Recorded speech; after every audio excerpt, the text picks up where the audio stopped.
प्यारे बंधुओं, आज मैं चर्चा करने जा रहा हूँ कि बच्चों का क्रमिक विकास डेवलपमेंट कैसे किया जाना चाहिए। काफ़ी कुछ इधर उधर से गहन अध्ययन करने के बाद मैं आप लोगों के लिए ये वीडियो तैयार किया हूँ। बच्चों का विकास एक्चुअली स्टार्ट हो जाता है घर से ही, जब बच्चे जन्म लेते हैं। और जन्म लेने के बाद सबसे पहली जो नज़र पड़ती है बच्चों की माता पिता पर पड़ती है, और माता पिता ही सबसे बड़े जानकार, विद्वान, नॉलेजेबल, एक्सपीरियंस और मैच्योर पर्सन उसके लाइफ में पहले मिलते हैं। तो माता पिता को उस समय को अपने को बच्चों के सामने एक रोल मॉडल के रूप में ही प्रस्तुत करना चाहिए। एवरीथिंग जो है बहुत ही अच्छे तरीके से बच्चों के नॉलेज में जाना चाहिए, क्योंकि बच्चे आपसे सीखना स्टार्ट करते हैं और आपको उस हालत में जो है एक सेल्फ स्टीम्ड पर्सन, आत्मसम्मान, डिसिप्लिन पर्सन, एक सत्यवादी पर्सन, एक ऑनेस्ट पर्सन, एक सिंपैथेटिक पर्सन, एक दयालु पर्सन, एक क्षमाशील पर्सन, इस तरह के एक अच्छे अच्छे गुणों को प्रस्तुत करना चाहिए, ताकि उस सब अच्छे गुणों का बच्चों में विकास हो और बच्चे आपसे सीखना चालू कर देते हैं। और बच्चों का विकास 6 महीना से नॉर्मली कहा जाता है कि 6 महीना से बच्चों का विकास जो है लर्निंग प्रोसेस स्टार्ट हो जाता है।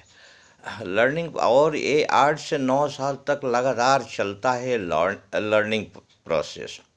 ये लर्निंग प्रोसेस में जो 6 महीने से 8 महीने तक जो बच्चे सीखते हैं, वो बच्चों के real foundation of the life होता है। बच्चों की जीवन की जो बहुत बड़ी इमारत होती है, उस इमारत का जो फाउंडेशन पड़ता है 6 महीने से 8 या 9 साल तक की उम्र तक ही पड़ जाता है।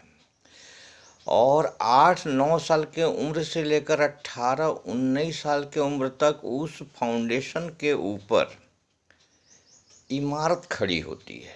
लर्निंग प्रोसेस एक ऐसा है कि जो पूरे जीवन पर्यंत चलता है, पूरे जीवन में चलता है। लेकिन जो फाउंडेशन पड़ता है बच्चों का, वो घर से पड़ता है, और घर 6 महीने से 8-9 साल तक वो फाउंडेशन पड़ जाते हैं। और 8-9 महीने से लेकर 18-19 साल तक, 3 इयर्स तक, वो जो पूरी इमारत खड़ी होती है, उसी पर सभी हमारा लर्निंग और डेवलपमेंट, थिंकिंग, एटीट्यूड, ये सभी चीज़ें डेवलप होती है। 19 साल के बाद भी हमारा लर्निंग स्टार्ट्स हो जाता है, लेकिन उसके बाद बच्चे जो है सेल्फ डिपेंडेंट टाइप का अपना डिसीजन लेने में सक्षम हो जाते हैं, लेने लगते हैं।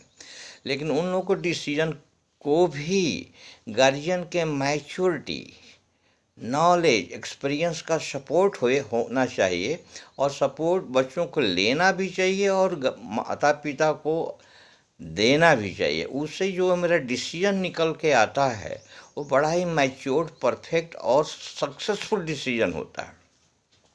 इस तरह बच्चों को अपने को माता पिता को अपने बच्चों के सामने एक रोल मॉडल के रूप में प्रस्तुत किया जाना अति आवश्यक है। रोल मॉडल वैसे तो कोई भी हो सकता है। एक जो है रोल मॉडल कोई मेंटर भी हो सकता है, कोई रिलेटिव भी हो सकता है।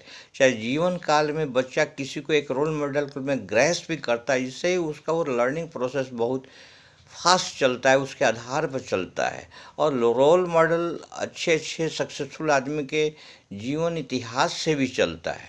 उसमें कैसे पॉजिटिव एटीट्यूड डेवलप करना है, विश्वास, सोशल, मोरल और स्पिरिचुअल वैल्यूज़ को डेवलप करना है, ये सब जो है जीवन से आदमी ग्रैस्प करता है। वैसे तो देखिए, जैसे जिस तरह के बच्चों को बीज बोएंगे, खेत में जिस तरह के बीज बोया जाता है, फसल उसी प्रकार का उगती है। अगर अच्छे वैल्यूज़ को इनकलकेट करेंगे तो अच्छे ही उसके विचार उत्पन्न होंगे। जब वो परिवार में रहता है, तब जो है परिवार में सबसे ज़्यादा हाँ शब्द का यूज होना चाहिए। ना शब्द नो शब्द, निगेटिव शब्द का यूज़ नहीं होना चाहिए, मिनिमम होना चाहिए। निगेटिव शब्द भी कहीं कहीं आवश्यक है, गलत चीज़ को हम हाँ नहीं बोल सकते, उसको नो बोलना अति आवश्यक है। लेकिन मैक्सिमम जो है हाँ शब्द का उपयोग होना चाहिए। हाँ शब्द को उपयोग करने से क्या होता है, एक्सेप्टेबिलिटी लेवल बढ़ता है। बच्चों को अपने माता पिता को हाँ बोलने की आदत पड़ती है। वैसे तो हर पत्नी को भी अपने हस्बैंड के प्रत्येक शब्द को हाँ एक्सेप्ट करना चाहिए, और हस्बैंड को भी पत्नी के हर चीज़ को एक्सेप्ट करना। जो जिस परिवार में सबसे ज़्यादा हाँ का उपयोग होता है, और उस परिवार में बहुत ही शांति कायम रहती है। बहुत जिस परिवार में ना शब्द का, कन्फ्रंटेशन का रिएक्टिव फोर्स ज़्यादा होता है, उसमें नेगेटिव शब्द का यूज होता है। अतः हमको हाँ शब्द का मैक्सिमम यूज होना चाहिए, नो शब्द का मिनिमम यूज होना चाहिए। ये जो चीज़ें हैं, ये हर परिवार में हर तरह से प्रयास करना चाहिए कि बच्चे जब लर्निंग प्रोसेस चल रहा है, तो वो लर्निंग प्रोसेस में बच्चों को, अब बच्चे बहुत जगह से टेलीफोन आता है, बच्चों को गार्जियन बोल देते हैं बोल दो घर में नहीं है। क्या बच्चों को उससे लर्निंग नहीं होता है? बच्चों को उससे भी लर्निंग होता है। बच्चे जान जाते हैं कि घर में रहते हुए माता पिता बोलते हैं कि बोल दो घर में नहीं है, मतलब वहाँ से झूठ बोलने की आदत एक डेवलप होने लगती है। और झूठ बोलना ही बहुत ही डेंजरस है, क्योंकि बच्चे जब होमवर्क मिलता है क्लास में, उस हालत में वो झूठ बोल के भी अपनी जान बचा लेते हैं और अपना क्लास वर्क नहीं करते हैं, जो होमवर्क नहीं करते हैं, और अच्छे अच्छे कामों से अपनी जान का छुटकारा बचा जाते हैं, उनका प्रोग्रेस रुक जाता है।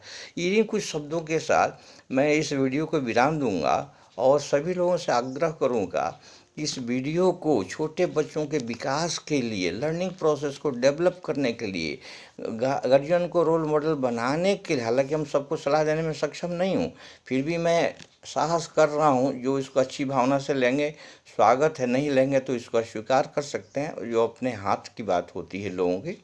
सो अच्छी भावना के साथ मैं दे रहा हूँ समाज के विकास के लिए। मैं इस वीडियो को विराम देता हूँ और रिक्वेस्ट कर रहा हूँ कि इसको शेयर कीजिए, लाइक कीजिए, सब्सक्राइब कीजिए, ताकि लोगों को जो इसे ग्रैस्प करना चाहते हैं इस भावना को ले सकें, अपना सकें।